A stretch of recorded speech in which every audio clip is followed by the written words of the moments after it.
আসসালামু আলাইকুম। আমি তাসনুবা রহমান স্পেশাল সাপোর্ট জোনের পক্ষ থেকে আজকে একদম নতুন একটি বিষয় নিয়ে এসেছি।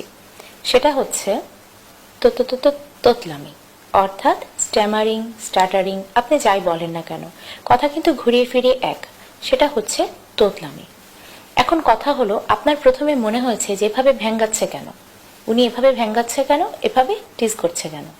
কিন্তু আপনি কি জানেন, যেসব শিশুরা তোতলামি করে, যাদের তোতলামি থাকে, তারা যে স্কুলে ছোটবেলা থেকে বন্ধুদের কাছে, ক্লাসমেটদের কাছে সবসময় এই ধরনের টিজিং এর শিকার হয়, কিন্তু হয়তো কেউ বাসায় এসে বলে, কেউ বলে না। তারা আস্তে আস্তে যা করে স্বল্পভাষী হয়ে ওঠে, কথা কম বলে, খুব পরিচিত মহলে কথা বলে, নয়তো চুপ করে থাকে। কিন্তু এটা কি স্বাভাবিক? একদিন যখন তার পড়াশোনা শেষ হয়, সে কিন্তু স্বল্পভাষী রয়ে গিয়েছে। সবাই জানে সে বাসায় অনেক কথা বলে, কিন্তু বাইরে বলে না। কিন্তু কেন বলে না?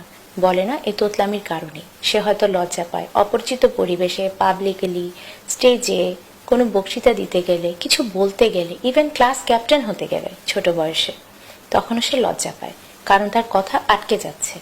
এটার কিন্তু সমাধান আছে। যখন আপনার কাছে সমাধান আছে, তাহলে সেটা করবেন না কেন? হ্যাঁ, আপনার সন্তান যদি 5 বছর বয়সে তোতলামি ছাড়তে না পারে, অর্থাৎ ডেভেলপমেন্টাল এজে বাচ্চারা কিছু তোতলামি করবেই, কিন্তু 5 বছরের পরও যদি সেটা কন্টিনিউ করে, তাহলে আপনার অবশ্যই উচিত তাকে কোনো স্পিচ অ্যান্ড ল্যাঙ্গুয়েজ থেরাপিস্টের কাছে নিয়ে তার অ্যাসেসমেন্ট করানো, তার কন্ডিশনটা বোঝা এবং তার ট্রিটমেন্ট করানো। কারণ এটা কোনো অসুখ নয়, কিন্তু এটা চিকিৎসা আছে। কোনো ওষুধ খেলে কিংবা কোনো এক্সারসাইজ করলে তোতলামি চলে যায়, বিষয়টি এরকম না।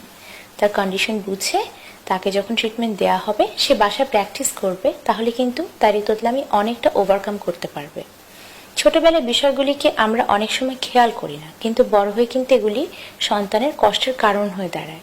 এই জন্য আজকে আমি প্যারেন্টসদের উদ্দেশ্যে এই কথাটি বলেছি যে 5 বছরের পর যদি বাচ্চার কথা বলার ধরনে কোনো হড়বড়িয়ে কথা বলা, কিংবা স্বাভাবিকভাবে বলতে পারছে না, কিংবা কথা আটকে যাচ্ছে, এমন কিছু থাকে, তাহলে আপনারা বিষয়টি ওভারলুক করবেন না।